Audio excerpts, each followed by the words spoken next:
지난주에 이제 민수기를 소개하면서 민수기 이동 경로에서 가장 중요한 세 가지 맥이 되는 장소를 말씀드렸습니다. 혹시 기억나십니까? 하나는 맨 처음에는 시내산, 두 번째 바람 광야의 가데스 바네아, 세 번째 모압 평지입니다. 모압 평지에서 모세가 요단강을 건너지 못하고 죽죠. 죽기 전에 이스라엘 백성들을 모아놓고 마지막 당부하는 고별 설교를 합니다. 그리고 이제 그때 제2차 인구조사를 하는 것이 있습니다. 벌써 두 문제 나갔습니다. 예. 자, 오늘은 이제 이 셋 중에서 가데스 바네아, 우리가 잘 아는 바람 광야의 가데스 바네아에서 있었던 사건들을 우리가 좀 생각을 해보려고 합니다. 일명 12정탐꾼 사건이다. 자, 그렇게도 말하는데요. 이 사건은 굉장히 유명하죠. 이게 유명한 이유 중에 하나가 이 사건 때문에 이스라엘이 파국적인 운명을 맞게 되었다는 사실입니다. 결론부터 말씀드리면 이 가데스 바네아, 바람 광야에서 있었던 가데스 바네아의 12정탐꾼 사건 때문에 출애굽한 이스라엘 백성들 중에서 20세 이상, 그러니까 성인에 해당되죠. 이 성인들은 여호수아 갈렙을 빼고는 한 사람도 가나안 땅에 들어가지 못하고 광야에서 다 죽게 됩니다. 무려 38년 동안, 그러니까 출애굽해서 나온 2년간을 보태면 40년 동안. 이 40이라는 숫자가 어디서 나오냐 하면 이스라엘이 정탐꾼들이 정탐한 날짜 수가 40일입니다. 그래서 그 하루를 1년으로 환산해서 하나님께서 40년 동안 이스라엘 백성들을 가데스 바네아 주변에서 뺑뺑이를 돌립니다. 가나안 땅에 못 들어가요. 실제로 가데스 바네아에서 직선길로 가나안 땅으로 들어가게 되면 11일이면 도착하는 거리입니다. 굉장히 짧은 거리인데 그냥 걸어서도 11일이면 갈 수 있는 길인데 결국은 38년간을 돌면서 못 들어가고 결국 광야에서 죽게 됩니다. 아주 파국적인 그런 불행한 운명을 맞게 되죠. 광야에서 죽으려고 그 힘든 출애굽을 했던가, 이제 이렇게 생각해 보면 정말 안타깝기 짝이 없습니다. 그런데 왜 이들은 이렇게 힘든 출애굽을 해놓고서는 정작 가나안 땅에 들어가지 못하고 무려 38년간을, 개인적으로 보면 모든 인생들이 다 광야에서 다 죽었다는 거죠. 나온 기성세대들이 다 죽었다는 겁니다. 광야에서. 근데 왜 이런 비참한 종말을 맞게 되었는가 하는 것입니다. 지금도 교회 다니는 사람들은 많이 있죠. 세계적으로 굉장히 많이 있습니다.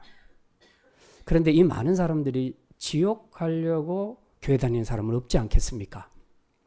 믿음이 크든 작든 간에 그들 중에는 나 지옥 가고 싶어 하면서 그 마음으로 교회 나오는 사람은 없다는 얘기입니다. 그럼에도 불구하고 교회 다니는 사람들 중에 얼마는 분명히 천국에 들어가지 못하게 될 것이다. 그것을 잘 보여주는 예가 오늘 본문에 나오는 가데스 바네아 정탐꾼 사건입니다. 이스라엘 백성들은 10가지 재앙, 이 긴 터널을 통해서 출애굽을 해서 나왔습니다. 근데 바로가 곧장 후회하고 애굽의 군사 철병거를 보내서 이스라엘을 다시 끌어들이려고 하죠. 앞에는 홍해, 뒤에는 바로의 군사. 그때 하나님께서 모세를 통해서 바닷길을 열고 이스라엘이 한 명도 빠짐없이 민족적으로 이 홍해를 기적같이 건너게 하는 구원의 역사를 펼치십니다. 그리고 그 뒤따라 들어온 애굽의 군사들은 전부 다 수장되어서 죽게 되지요.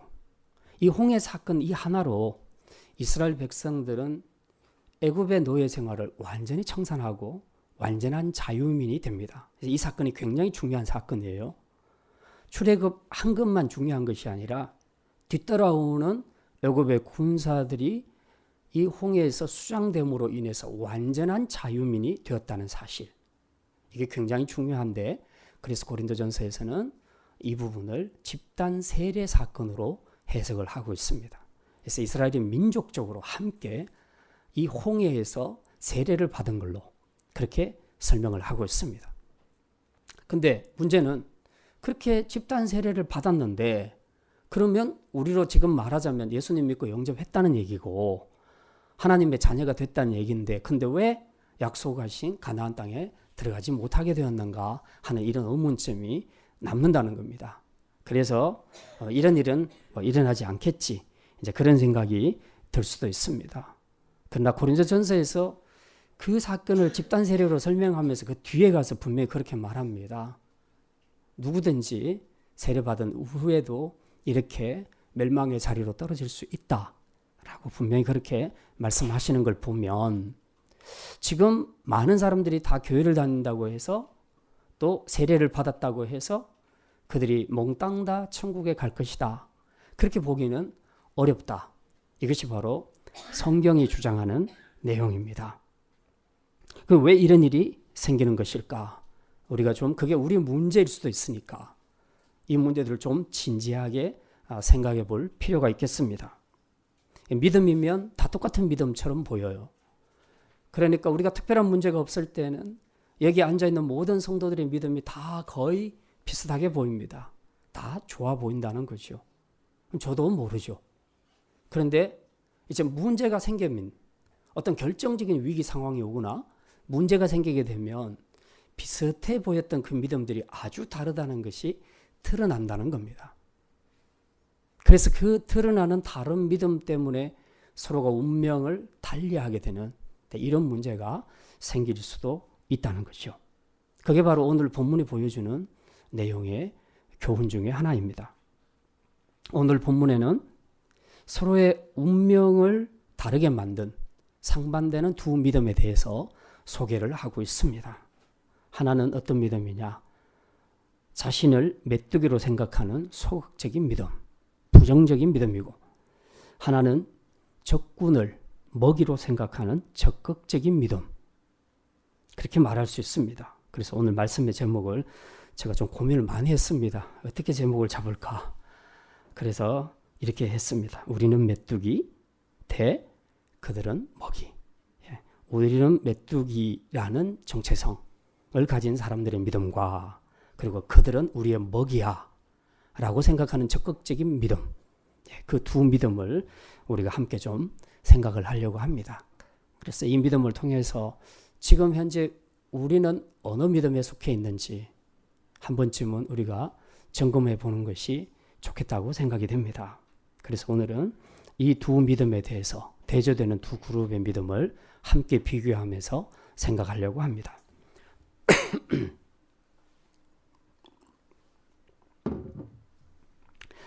먼저 자신이 메뚜기라고 여기는 소극적인 믿음입니다.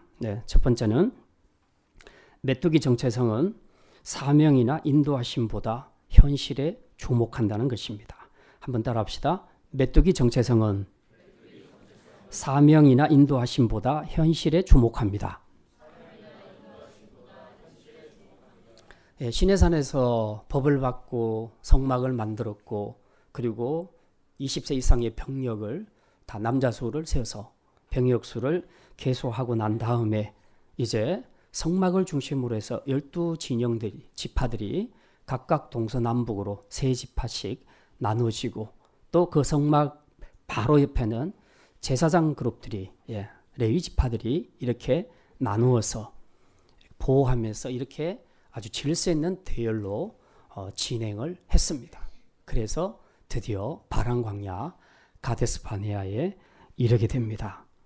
자, 이 광야에서 이제 10하루면 올라갈 수 있는 바로 그 지점에 이르렀을 때에 모세는 하나님의 명령을 따라서 이스라엘 백성들에게 이제 한 가지 지시를 내립니다.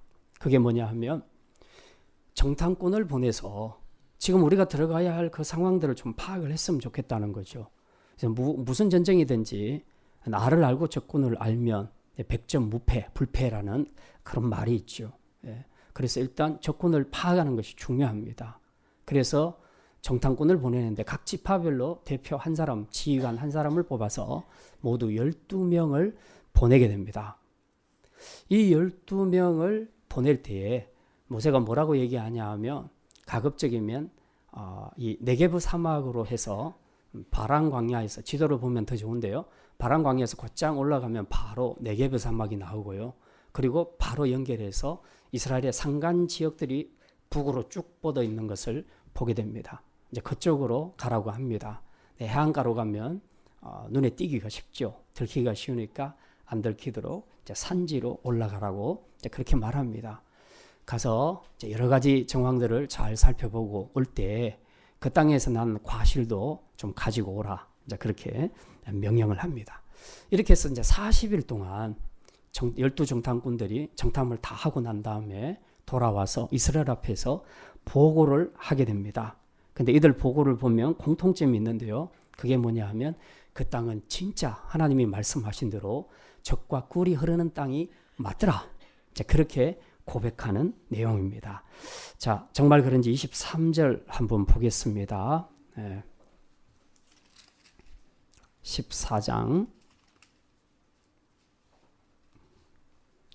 13장 23절입니다. 민수기 13장 23절입니다. 같이 읽습니다. 또 에스골 골짜기에 이르러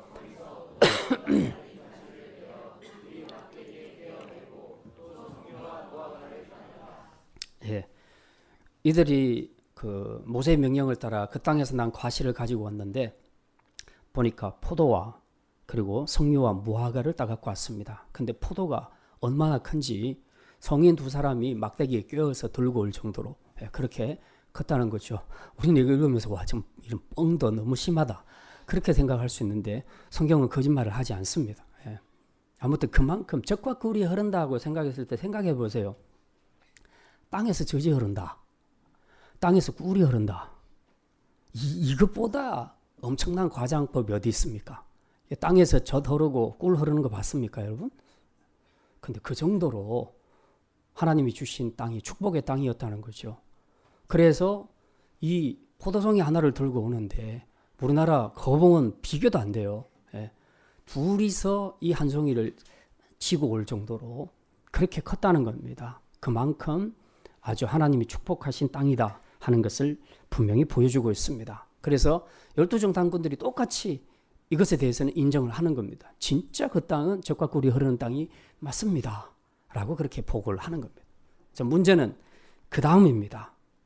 이 젖과 꿀이 흐르는 땅은 맞는데 우리가 그 축복의 땅에 과연 들어갈 수 있겠는가 하는 것이 이제 나머지 정탐 조사 내용, 그것이 문제였다는 것이죠. 그런데 여기서부터 12정탐꾼의 보고는 둘로 나눠지게 됩니다. 10대 2로. 10명의 정탐꾼들은 뭐 여러 가지 이야기를 하지만 결론적으로 우리는 그 땅을 절대로 정복할 수 없습니다. 이렇게 결론적인 보고를 합니다. 그런데 반대로 나머지 2명, 누구죠? 여호수아와 갈렙. 이 두 사람은 아니다. 우리는 충분히 정복할 수 있다. 그렇게 보고를 합니다. 굉장히 서로 상반되는, 똑같이 정탐을 하고 왔는데 서로 상반되는 보고를 하지요. 이제 우선 이들의 보고 내용을 잠깐 좀 봤으면 좋겠습니다. 13장 31절부터 33절까지 우리 같이 보겠습니다. 그와 함께 올라갔던 사람들은 이르되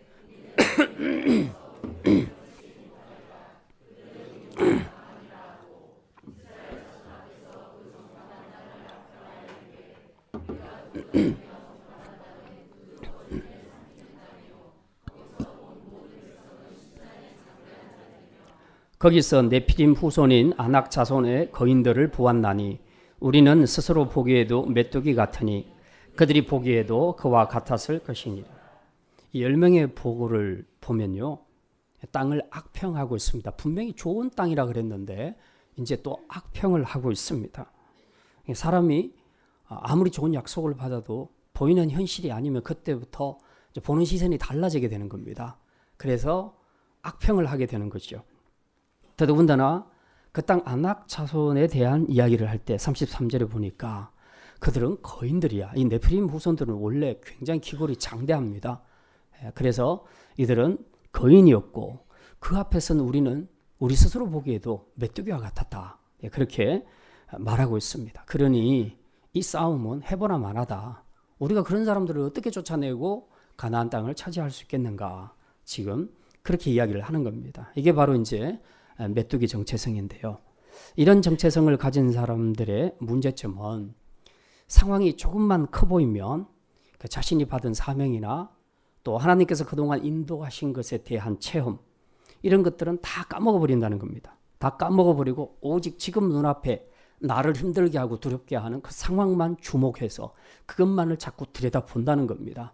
그러니 그걸 볼수록, 자꾸 보면 볼수록 나는 한없이 약해지는 거죠.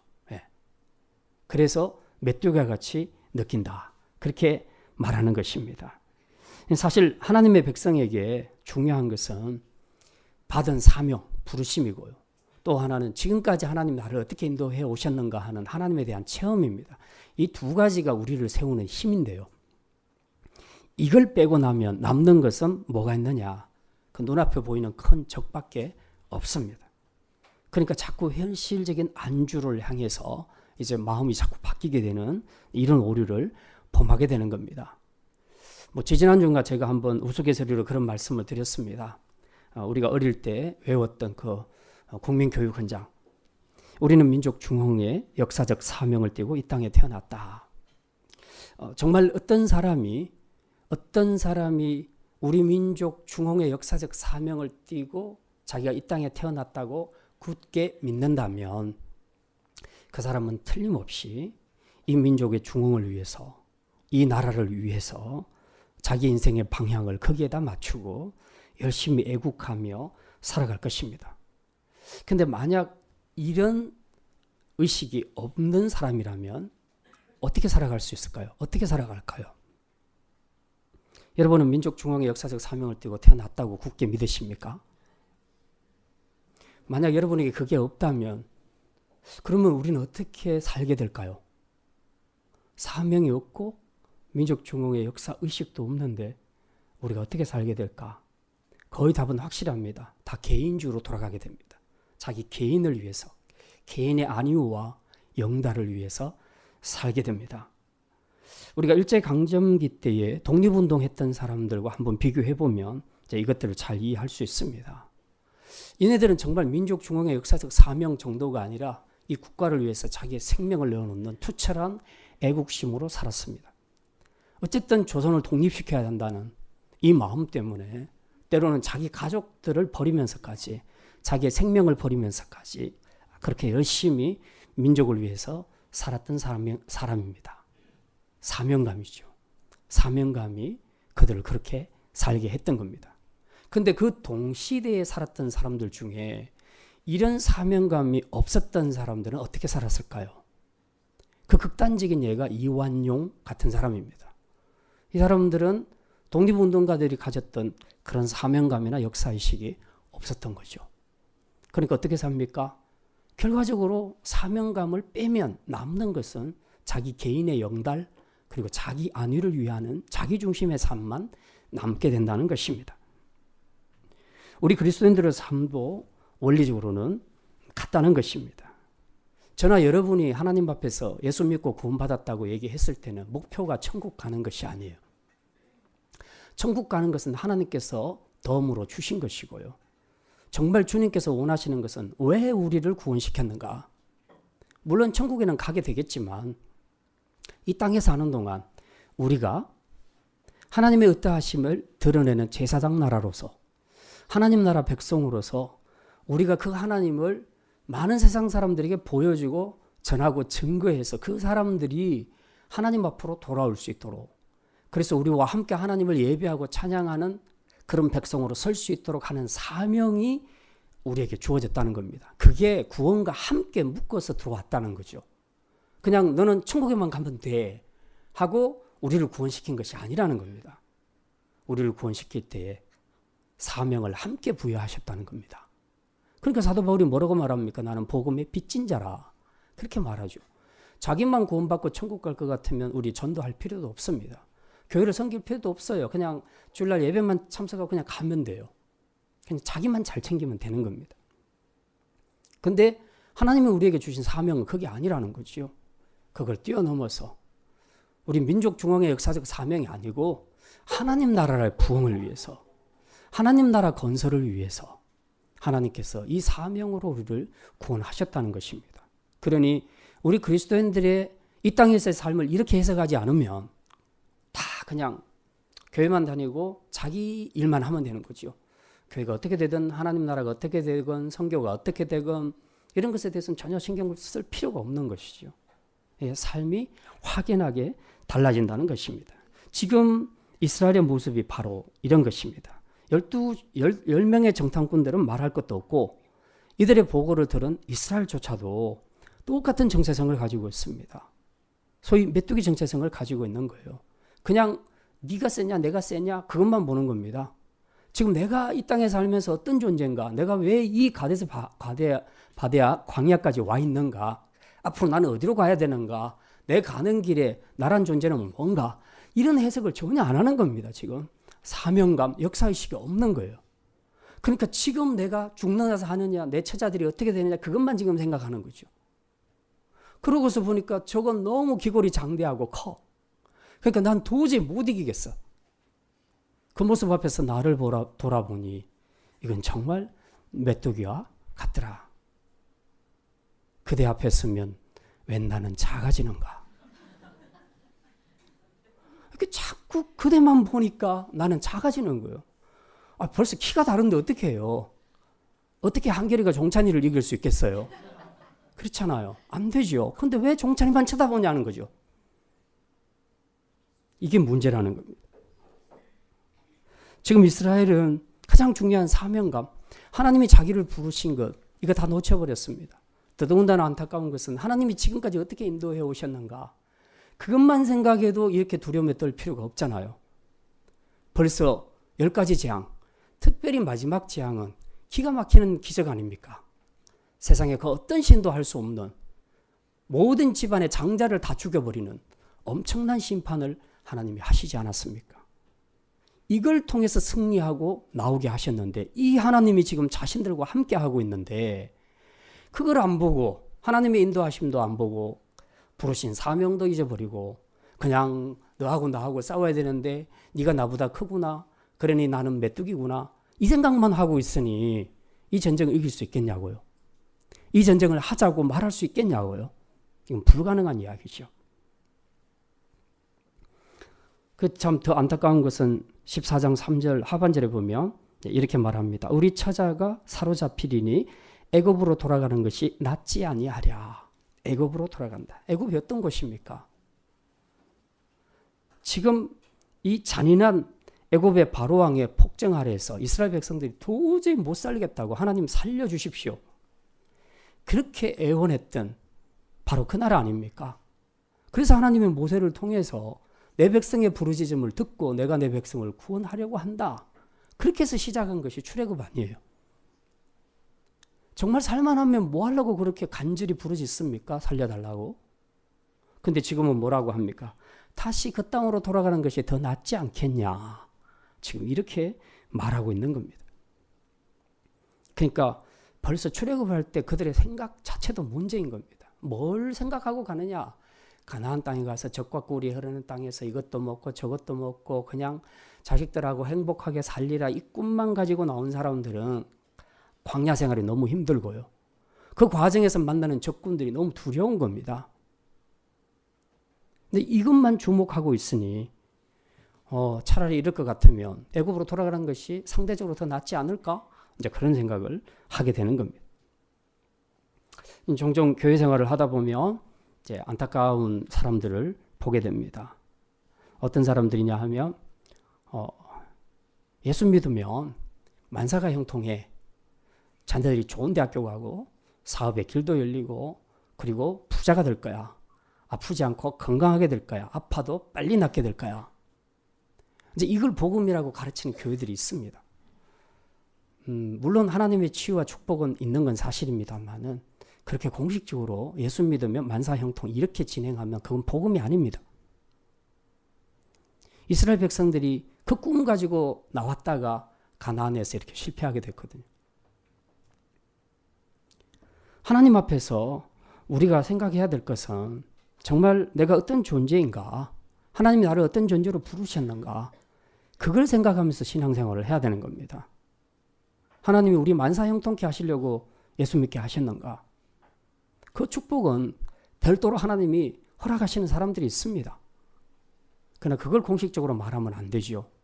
그러니까 그 생각 갖고 예수 믿고 교회 다녔는데 별로 우리 애가 좋은 학교도 진학 못하고 그리고 내 남편이 승진도 잘 안 되고 여러 가지로 일이 꼬이는 걸 보니까 이거 속았네. 그래서 나 다시 세상으로 나갈래 라고 말하는 것과 똑같다는 거죠. 지금 이제 바로 이런 메뚜기 정체성을 가진 바로 이런 마음들 때문에 우리가 많은 경우에 하면 이길 수 있는 싸움을 미리 포기해서 지는 그런 경우들이 굉장히 많다는 것입니다.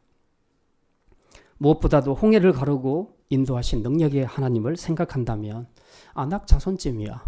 홍해 바다 가르는 거하고 안악자손 치는 거하고 어떤 것이 쉽겠습니까? 안악자손은 진짜 껌이죠, 껌. 그런데도 이 하나님을 잊어버리니까 눈에 보이는 거대한 안악자손만 바라보니까 이런 말도 안 되는 소리, 애굽으로 다시 돌아가자. 이 말은 세상으로 다시 돌아가서 죄 가운데 먹고 마시며 살다가 죽자 하는 말과 똑같은 말입니다. 이게 얼마나 어리석고 무서운 말인가 하는 것을 우리가 생각해야 됩니다. 그래서 우리가 복음을 제시할 때도 사람들에게 잘 전해야 됩니다. 예수 믿으면 만사형통, 점쟁이가 하듯이 복채내고 부자 되고 잘 되는 이런 것을 강조하면 곤란합니다. 복음에서 진짜 중요한 것은 내 죽은 영혼이 사는 겁니다. 그리고 하나님과 관계가 회복되는 거예요. 이게 되면 그 다음 축복은 하나님이 알아서 주십니다. 그러니 우리가 얼마나 복음을 오해하고 있는가. 이 오해하는 복음 때문에 과정에서 난적을 만나게 되면 이 공식이 안 맞으니까 사람들이 다 시험에 들고 교회를 떠나가는 겁니다. 진짜 우리가 조심해야 합니다. 오늘 우리의 신앙은 어떻습니까? 여러분 앞에 여러분을 두렵게 하는 거대한 안악자손은 어떤 것들입니까? 이 문제가 너무 커서 두려움에 빠진 나머지 나는 절대로 이 문제를 해결할 수 없어. 왜? 저 문제는 너무 크고 나는 그 앞에 있는 나는 메뚜기와 같이 작아. 그러니 이걸 어떻게 해보겠어? 하고 스스로 이 영적 싸움을 포기하고 있지는 않습니까? 육의 눈으로 보기에 우리가 메뚜기처럼 보일지라도 우리의 시선을 달리해야 됩니다. 우리는 우리에게 사명을 주신 하나님이 계시고 지금까지 기적같이 우리를 인도하신 하나님이 우리와 함께 계심을 믿으시기를 바랍니다. 그걸 볼 때에 우리가 여호수아와 갈렙처럼 능히 올라가서 취하여 승리하게 되는 축복의 역사를 누리게 될 것입니다. 이 축복을 누리는 복된 한 해가 되시기를 주님의 이름으로 축원합니다. 두 번째입니다. 믿음의 눈을 뜨면 어떤 적도 먹이로 보인다는 것입니다. 한번 따라합시다. 믿음의 눈을 뜨면 어떤 적도 먹이로 보입니다. 우리의 싸움은 우리 믿는 성도들의 삶은 영적인 전쟁으로 이루어져 가고 있습니다. 그냥 전쟁이 아니고 영적 전쟁이라 하는 말은 이 전쟁에서의 승패의 관건은 육신적인 것에 달려있는 것이 아니고 영적인 것에 달려있다 하는 것을 암시하고 있다는 것을 기억해야 합니다. 우리가 전쟁을 할 때 가장 중요한 것은 군사들의 사기 문제고 그리고 우리가 얼마나 준비되어 있는가 보는 것. 아까 이제 정탐꾼을 보내서 적의 상황을 파악했다면 우리는 그 적을 이길 만한 뭔가가 있는가 그걸 확인하는 것이 필요하죠. 이게 확인됐을 때 비교했을 때에 내가 확실하게 월등히 강하다라고 생각하면 그때부터 군사들은 사기충천해지게 됩니다. 우리는 이겼어. 왜? 이 전력이 비교가 안 돼.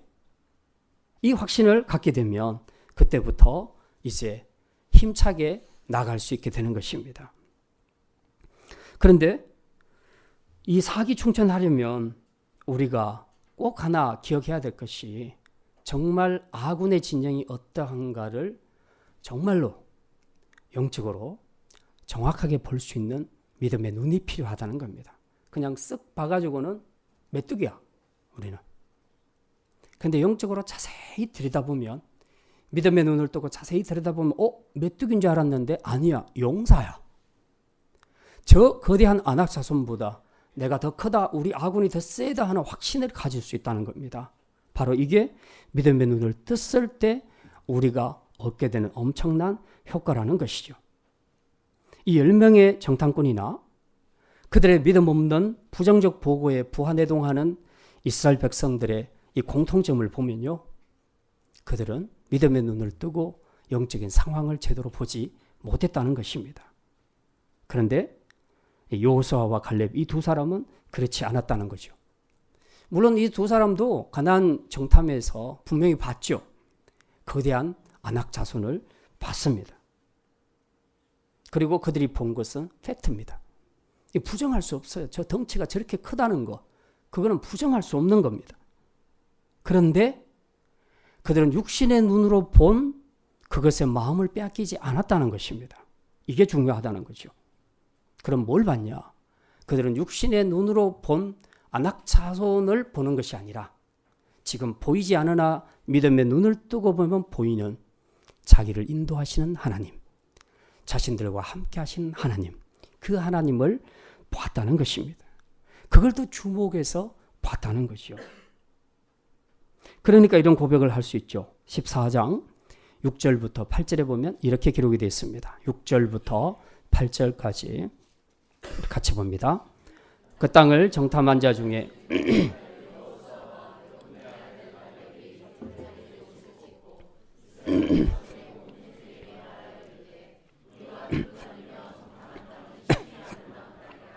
여호와께서 우리를 기뻐하시면 우리를 그 땅으로 인도하여 들이시고 그 땅을 우리에게 주시리니 이는 적과 꿀이 흐르는 땅이니라. 9절 다만 여호와를 거역하지는 말라.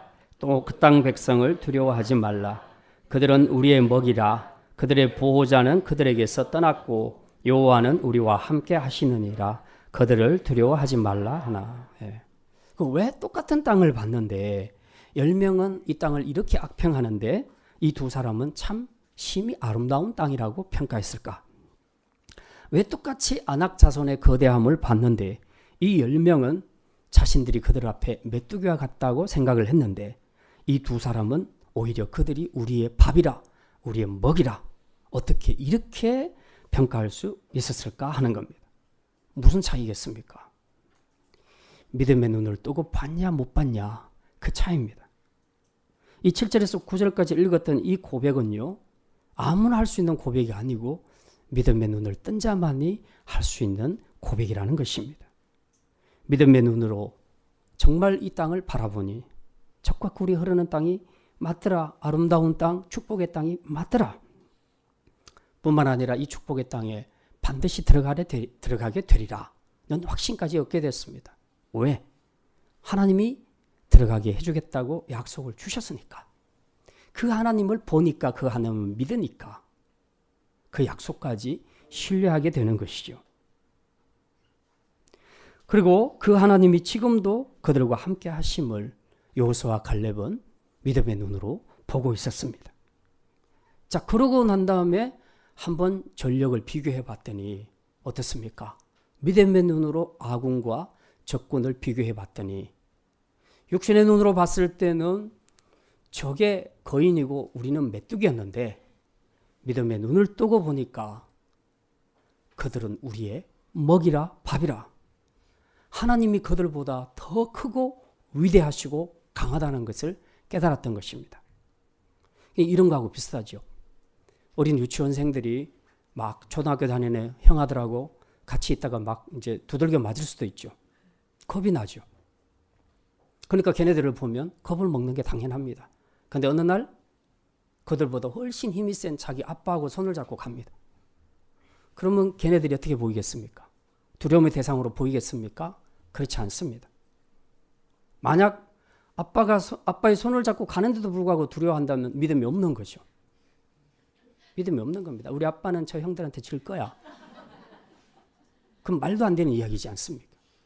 그런데 대부분의 아이들은 용기 백배합니다. 똥개도 자기 집 앞에서는 50점 먹고 들어간다 하죠. 아빠 손을 잡았는데 그 아빠를 믿으니까 갑자기 그 형아들이 내 밥으로 보이는 겁니다. 먹이로 보이는 거예요. 그래서 괜히 가서 형들을 발로 차고 건드리죠. 그런 일들이 있습니다. 이 용기는 어디서 나오느냐? 내 안에서 나오는 게 아니에요.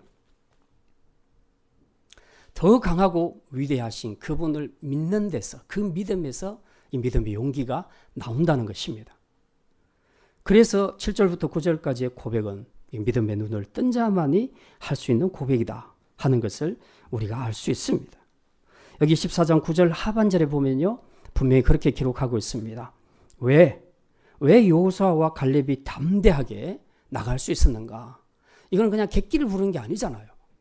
10명은 안 된다 하는데 2명의 목소리를 높여서 할 수 있다 하는 것은 객기를 부르는 게 아니잖아요. 근거가 있다는 것입니다. 그게 뭡니까? 9절 하반절만 우리 같이 있습니다. 그들의 보호자는, 여기서부터 읽겠습니다. 그들의 보호자는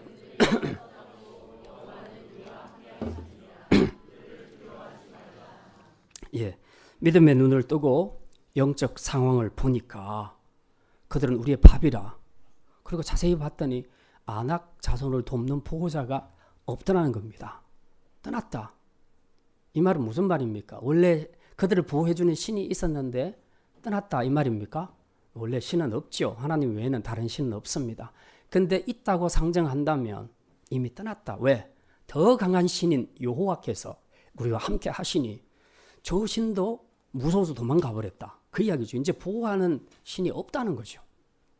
그런데 우리 편에는 누가 있다? 여호와 하나님. 여호와 하나님께서 우리와 함께 하시느니라. 그러니 두려워하지 말라. 우리가 이것을 분명하게 기억을 해야 합니다. 믿음의 눈을 뜨고 영적인 상황을 보면 확실히 아군이 우세하다는 것이 느껴집니다. 그래서 우리가 용기 백배하고 여호수아와 갈렙처럼 담대하게 나아갈 수 있게 되는 것입니다. 우리가 잘 아는 어린 다윗이 그 거인 골리앗을 무너뜨린 것도 사실은 보면 믿음의 눈으로 자신과 함께하는 하나님을 보았기 때문입니다. 그래서 뭐라고 말합니까? 조롱하는 골리앗을 향해 나가면서 너는 칼과 창과 단창으로 내게 나오지만 나는 누구 이름으로 나간다? 만군의 여호와의 이름으로 나간다. 자기 혼자 나가는 게 아니라는 거죠. 그 이름으로 나간다는 것은 그분이 자기와 함께 하신다는 거죠. 이걸 믿음의 눈으로 보지 않고서는 어떻게 이런 고백을 할 수 있겠냐 하는 것입니다. 그래서 다윗은 이 믿음의 눈을 뜨고 나아갈 때 승리할 수 있었습니다. 누구든지 믿음의 눈을 뜨면 거인같이 보이는 골리앗도 물맷돌 하나로 간단히 해칠 수 있는 먹이로 보이실 줄 믿으시기를 바랍니다. 이게 바로 믿음의 세계에서 일어나는 현상입니다. 오늘 여러분의 믿음은 어떤 믿음입니까? 여러분은 지금 여러분 앞에 있는 거대한 아낙 자손 골리앗이 실제로 여러분의 먹이로 보이십니까? 아니면 여러분이 그들 앞에 메뚜기로 여기십니까? 선택은 여러분에게 있습니다. 육신의 눈만 가지고 있으면 우리는 어떤 문제들 앞에서도 항상 메뚜기가 되어버릴 것입니다. 그러나 믿음의 눈을 뜨기 시작하면 어떤 큰 문제도 능히 해칠 수 있는 그런 믿음의 용사가 되고 적들은 우리에게 먹이로 보이게 될 것입니다. 새해에는 믿음의 눈을 크게 뜨고 영적인 상황을 잘 포착하심으로써 어떤 경우에도 메뚜기가 아니라 믿음의 용사로 우리의 적들을 먹이로 여기고 담대하게 나아갈 수 있는 성도들이 되시기를 주님의 이름으로 축원합니다. 이제 말씀을 마칩니다. 히브리서 11장 1절에서 이렇게 말씀합니다. 믿음은 바라는 것들의 실상이요 보지 못하는 것들의 증거라. 눈에 보이는 것은 믿을 필요가 없잖아요. 보이는 대상에게는 믿음이란 말이 성립이 하지 않습니다. 믿음은 보이지 않는 것을 보는 것이고 이루어지지 않았지만 주어진 하나님의 약속 때문에 이루어졌다고 믿는 것, 그걸 보는 것, 그것이 믿음이라는 것입니다. 이게 바로 믿음의 눈을 뜨는 것이라는 거죠. 그러므로 오늘 우리에게 필요한 것은 누가 나보다 힘이 센가? 내가 힘을 더 많이 갖춰야 되겠구나. 그런 문제가 아닙니다. 팩트의 준비가 아니고 믿음의 눈을 부릅뜨자는 거죠. 그래서 지금 우리가 어떤 영적인 상황에 처해 있는지, 적군은 실제로 큰지 아니면 그보다 크신 하나님이 나와 함께 하시는지 그것을 보는 것이 필요하다는 것입니다. 그래서 올 한 해는 여러분의 삶에 어떤 안악자손과 같은 거대한 난적을 만나게 되더라도 스스로 메뚜기와 같아서 나는 절대로 해볼 수 없어 하고 영적인 싸움을 포기하는 부정적이고 믿음 없는 생각을 버리고 여호수아와 갈렙처럼 믿음의 눈을 크게 뜨고 여러분과 함께 하시는 능력의 하나님을 바라봄으로 여러분을 두렵게 했던 큰 적이 여러분의 먹이로 보이는 당당하고 담대한 믿음으로 약속된 가나안을 취하는 승리의 한 해가 되시기를 주님의 이름으로 축원합니다. 네, 기도하시겠습니다. 사랑해 주님, 감사합니다. 우리가 일상에서 사는 모든 삶은 영적인 싸움입니다. 눈에 보이는 것으로 승패가 나지 않기에 영적인 싸움이라고 한다는 것을 우리로 깨닫게 해주시옵소서.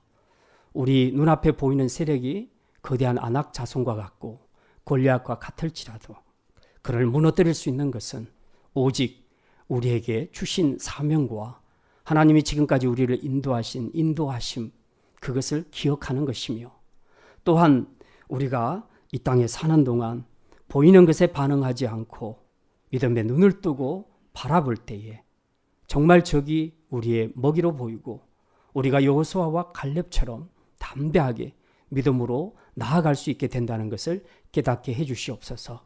그래서 우리의 삶 속에서 올 한 해도 정말 치르는 모든 영적인 전쟁마다 믿음으로 승리하는 우리 성도들을 십자가의 군병들이 되게 하여 주시옵소서.